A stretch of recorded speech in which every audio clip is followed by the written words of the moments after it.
Shalom Aleichem à toutes et à tous. La partie de Tetzavé qui sera lue ce Shabbat trouvera sa jumelle dans la partie de Pekoudé, qui sera le Shabbat dans 3 semaines, qui clôturera le livre de Shemot et qui cette année clôturera le mois de Hadar.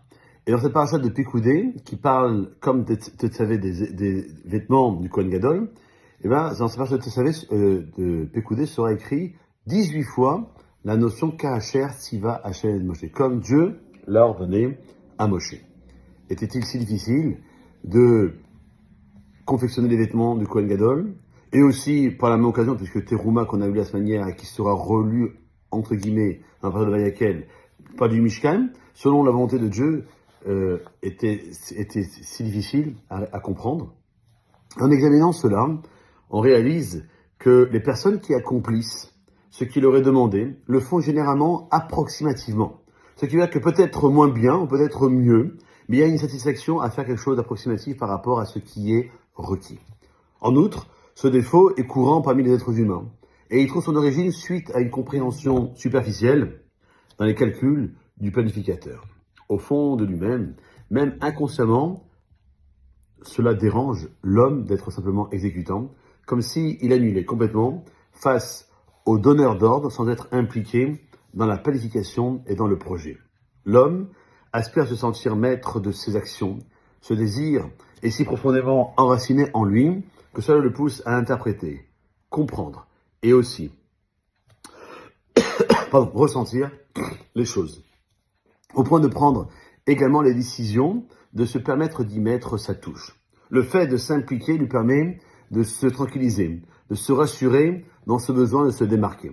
Si la Torah va répéter dans la parole de 18 fois que les enfants d'Israël ont agi exactement comme Dieu l'avait ordonné à Moshe, parce que cela montre essentiellement l'obéissance complète à la volonté divine.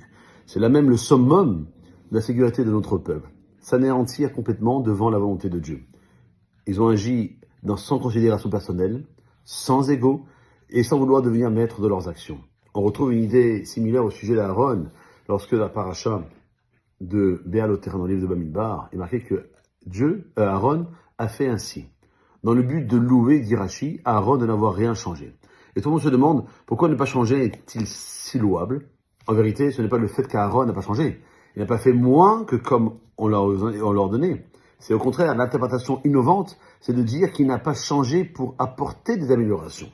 Et on peut imaginer Aaron, seul devant le maître du monde, allumant les nérotes, les bougies de la menorah, du candélabre, et pourrait alors ressentir un élan intérieur, une émotion, une envie d'embellir, de magnifier la menorah. Il pourrait également se dire, peut-être, faut-il que j'ajoute un autre vêtement pour ce cérémonial très spécial.